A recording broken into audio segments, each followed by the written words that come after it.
if you're building an innovative tech company, then most of the property that you generate is going to be ideas. Maybe you have physical inventory at some point in your company's life cycle, but that physical inventory is going to be based on designs. Or maybe you have engineering schematics, or maybe you've designed a logo. All of this property has one important characteristic in common, which is that it has no physical form. Intellectual property is property that exists only as an idea.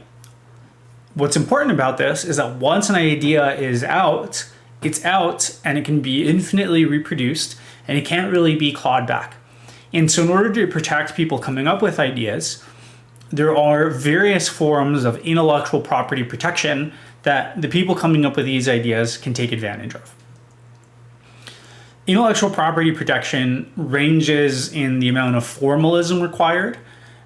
So you can have very formalistic IP protection, or there are less formal ways to protect your IP, and all of them should be considered as viable options for you. I'll go in order from the amount of legal formalism involved in some of these to less formalism. So patents are granted to inventions by the government.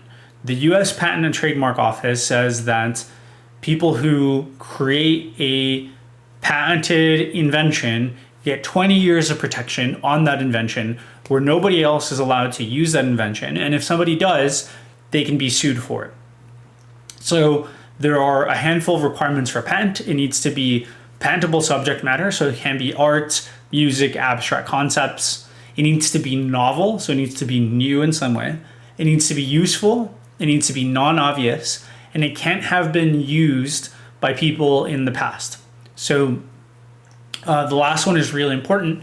If you're planning on patenting something, you cannot put it out into the market until you're ready to patent it, because if it's been on the market for too long, then you actually lose your right to patent.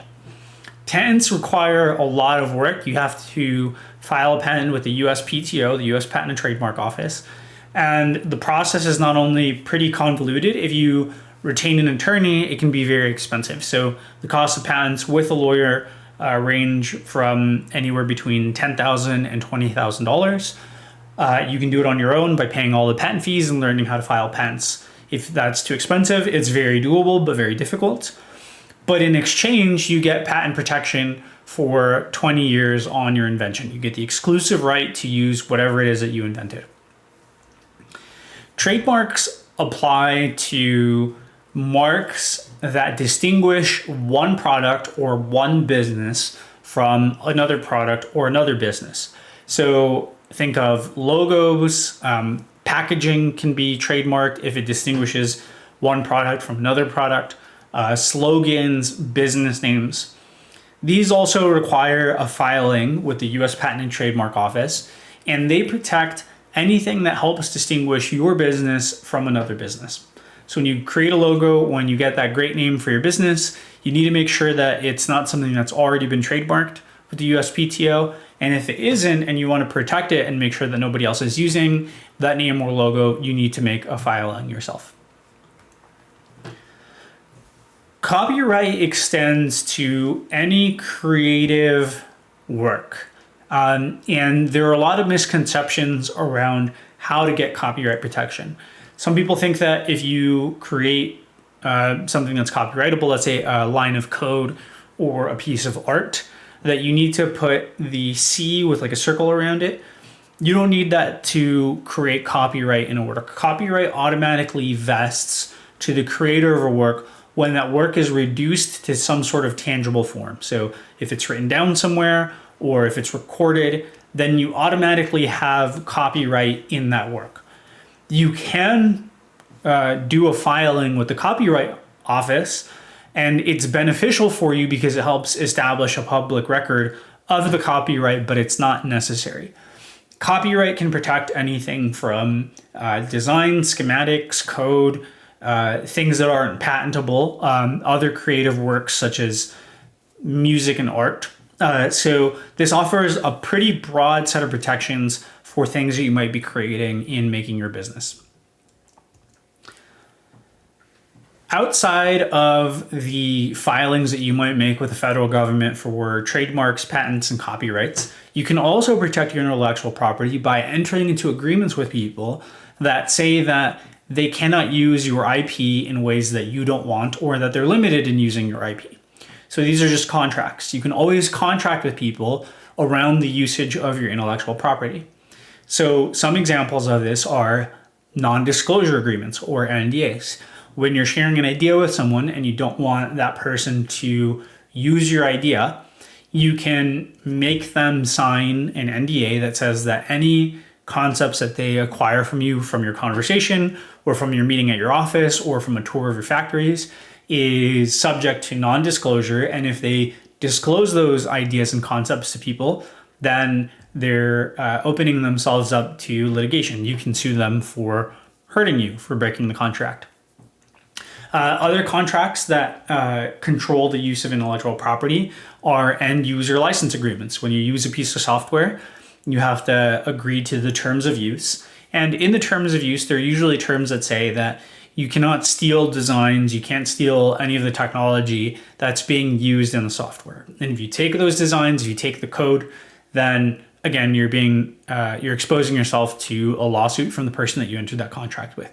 So contracts are really powerful, and you can use them when you're entering into these relationships with people where you don't want them to misuse your intellectual property, such as in a license. Trade secret is an interesting area which dictates that if you treat your intellectual property the way that you would treat real property, and maintain it as a secret, then the state will back you up. They'll help you enforce your property rights with those trade secrets.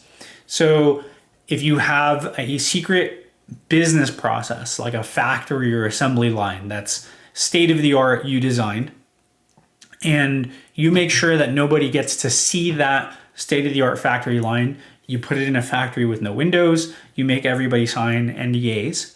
If somebody breaks into your factory and steals that process, you can sue them for taking your trade secret. Some famous versions or examples of trade secrets are like the Coca-Cola formula. So the Coca-Cola formula, it's not patented.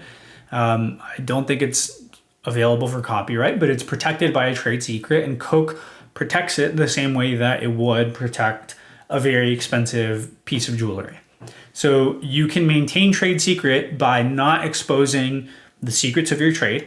And if somebody steals them, you can sue them for damages. The last and least formal way to protect your IP is to simply do better than your competition. If you don't have the money to afford things like patents, or if the stuff that you're building can't be patented or is not subject to copyright, or it's really expensive to enforce, one viable strategy is to just do better than whatever your competitors are doing. If you have a new feature in a product, you launch it really fast, you make it very polished, and even if other people can copy it, maybe they're not copying it in exactly the same way that you're executing on it. A great example of this is Snapchat. Snapchat seems to always have cooler and better features than anything that Facebook and Instagram have, even though Instagram and Facebook are constantly ripping Snapchat off. Snapchat is always a couple of steps ahead. And so even if they're getting ripped off left and right, they manage to beat Instagram with certain parts of the population. So there's no formalism here whatsoever, but it's a valuable strategy, especially when you're a startup and you're resource constrained. You don't necessarily have the money to go out and sue your competition all the time. And focusing on just doing better than them can be really effective. There's one important note to make on this, which is that your ideas on their own are useless. There's a great quote by Walter Isaacson, who writes on innovative people, and he says that vision without execution is hallucination. Your ideas by themselves are useless without putting in some amount of work to turn them into reality. So before you make people sign an NDA or before you get too scared about people stealing your ideas, know that for the most part, most people aren't going to go out and do all of the work to build on those ideas. So your ideas are pretty usually safe. Now, you should be reasonable about this. If you're talking to a competitor or if you have something that's going to be patented, you want to make sure that you are protecting your ideas to the extent possible, but don't worry so much about things being stolen. Usually when you have a great idea, most people think it's really stupid in the first place, and so you don't have to worry too much about people trying to take it and go do all the difficult work to turn it into something valuable.